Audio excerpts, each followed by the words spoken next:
ओम श्री सांब शिवाय नमः। ओम श्री गणेशाय नमः। श्री शिव महापुराण में रुद्र संहिता युद्धखंड का 14वां अध्याय प्रारंभ करते हैं। क्षार समुद्र में प्रक्षिप्त भगवान शंकर की नेत्राग्नि से समुद्र के पुत्र के रूप में जलंधर का प्राकट्य। काल नेमी की पुत्री वृंदा के साथ उसका विवाह। व्यास जी बोले, हे सनत कुमार, हे सर्वज्ञ, हे ब्रह्मपुत्र, आपको नमस्कार है। मैंने आज महात्मा शंकर की यह अद्भुत कथा सुनी। हे ब्राह्मण, शिव जी के द्वारा भाल नेत्र से उत्पन्न हुए अपने तेज को क्षार समुद्र में फेंक दिए जाने पर क्या हुआ? हे तात, उसे शीघ्र कहिए। सनत कुमार बोले, हे तात, हे महाप्राज्ञ, अब आप शिव की परम अद्भुत लीला को सुनिए, जिसे श्रद्धा से सुनकर भक्त योगियों की गति प्राप्त करते हैं। शिव जी के तीसरे नेत्र से उत्पन्न वह तेज जो खारे समुद्र में फेंक दिया गया था, शीघ्र ही बालक रूप हो गया। सभी लोगों को भय देने वाला वह बालक वहां गंगा सागर के संगम पर स्थित हो बड़े ऊंचे स्वर में रोने लगा। उस रोते हुए बालक के शब्द से पृथ्वी बारंबार कंपित हो उठी और स्वर्ग तथा सत्यलोक उसके स्वर से बहरे हो गए। उस बालक के रुदन से सभी लोग भयभीत हो उठे और समस्त लोकपाल व्याकुल चित्त हो गए। हे विपेंद्र, हे तात, हे विभो, अधिक कहने से क्या प्रयोजन? उस शिशु के रुदन से चराचर सहित संपूर्ण जगत चलायमान हो उठा। उसके बाद मुनियों के सहित व्याकुल समस्त देवता लोकगुरु पितामह ब्रह्मा की शरण में गए।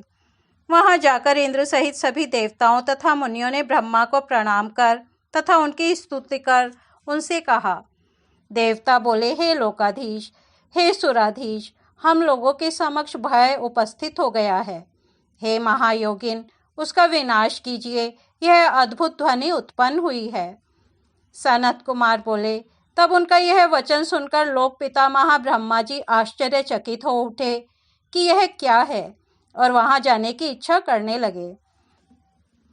हे तात, तब ब्रह्मा जी देवताओं के साथ सत्यलोक से पृथ्वी पर उतरे और उसका पता लगाते हुए समुद्र के किनारे गए।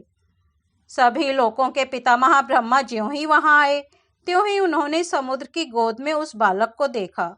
ब्रह्मा को आया हुआ देखकर देवरूप धारण कर सागर ने सिर झुकाकर उन्हें प्रणाम करके उस बालक को उनकी गोद में डाल दिया। तदनंतर विस्मय में पड़े हुए ब्रह्मा जी ने समुद्र से यह वचन कहा, हे जलराशि, शीघ्र बताओ कि यह अद्भुत बालक किसका पुत्र है। सनत कुमार बोले, तब ब्रह्मा जी का वचन सुनकर समुद्र बड़ा प्रसन्न हुआ और वह हाथ जोड़कर नमस्कार कर स्तुति करने के उपरांत ब्रह्मा जी से कहने लगा। समुद्र बोला, हे ब्राह्मण, हे सर्वलोक स्वामिन, मुझे गंगा सागर के संगम पर यह बालक अकस्मात प्राप्त हुआ है और मैं नहीं जानता कि यह किसका बालक है। हे जगत गुरु, आप इसका जात कर्म आदि संस्कार कीजिए और हे विधाता, इसके जातक संबंधी समस्त फलों को बताइए। सनत कुमार बोले, जब समुद्र ब्रह्मा जी से इस बात को कह रहा था, तभी उस बालक ने ब्रह्मा का कंठ पकड़ लिया। यद्यपि वे अपना गला बारंबार उससे छुड़ा रहे थे। हे व्यास जी, ब्रह्मा जी गला छुड़ाने का बहुत प्रयत्न कर रहे थे, किंतु उस बालक ने इतने जोर से उनका कंठ दबाया कि पीड़ित ब्रह्मा के नेत्रों से जल टपकने लगा। तब ब्रह्मा जी ने किसी प्रकार उस महातेजस्वी समुद्रपुत्र के दोनों हाथों से अपना गला छुड़ाया और वे आदरपूर्वक समुद्र से कहने लगे। ब्रह्मा जी बोले, हे सागर, सुनो, मैं तुम्हारे इस पुत्र का समस्त जातोक्त फल विचार कर कहता हूँ। इसने मेरे नेत्रों से निकले हुए जल को धारण किया है, इसलिए यह जलंधर इस नाम से प्रसिद्ध होगा। यह इसी समय तरुण, सर्वशास्त्रार्थ वेत्ता, महापराक्रमी, धैर्यवान तथा रण दुर्मुद योद्धा है। तुम्हारे तथा कार्तिकेय के समान यह युद्ध में गंभीर होगा। यह संग्राम में सबको जीत लेगा तथा समस्त ऐश्वर्य से परिपूर्ण होगा। यह बालक समस्त दैत्यों का अधिपति होगा तथा विष्णु को भी जीतने वाला होगा। इसका पराभव कभी नहीं होगा। रुद्र को छोड़कर यह सभी प्राणियों से अवध्य होगा। जहाँ से इसकी उत्पत्ति हुई है, अंत में वह वहीं जाएगा। इसकी पत्नी महापतिव्रता, सौभाग्य को बढ़ाने वाली, सर्वांग सुंदरी, मनोहर, प्रिय वचन बोलने वाली तथा शील का सागर होगी। सनत कुमार बोले, ऐसा कहकर दैत्य गुरु शुक्र को बुलाकर ब्रह्मा जी ने उस बालक को राज्य पर अभिषिक्त करवाया और समुद्र से आज्ञा लेकर वे अंतर्धान हो गए। तदनंतर उसके दर्शन से प्रफुल्लित नेत्र वाला समुद्र उस पुत्र को लेकर प्रसन्नता से अपने घर चला गया और प्रसन्नचित होकर अनेक उपायों द्वारा सर्वांग सुंदर, मनोहर, अत्यंत अद्भुत एवं परम तेजस्वी अपने पुत्र का पालन पोषण करने लगा।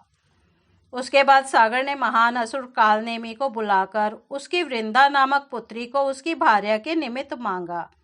हे मुने, वीर असुरों में श्रेष्ठ, बुद्धिमान तथा अपने कार्य साधन में कुशल असुर कालनेमी ने समुद्र की याचना स्वीकार कर ली और ब्राह्म्य विवाह की विधि से समुद्रपुत्र वीर जलंधर को अपनी प्राण प्रिय पुत्री प्रदान कर दी।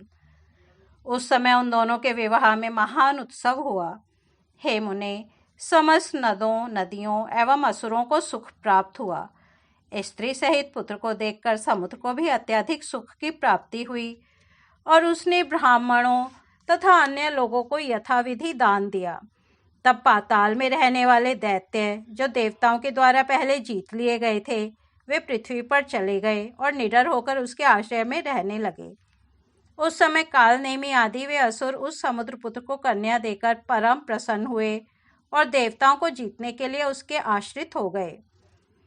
असुर वीरों में मुख्य वीर वह समुद्रपुत्र जितेंद्रिय जलंधर अति सुंदरी भार्या को प्राप्त कर शुक्राचार्य के प्रभाव से राज्य करने लगा।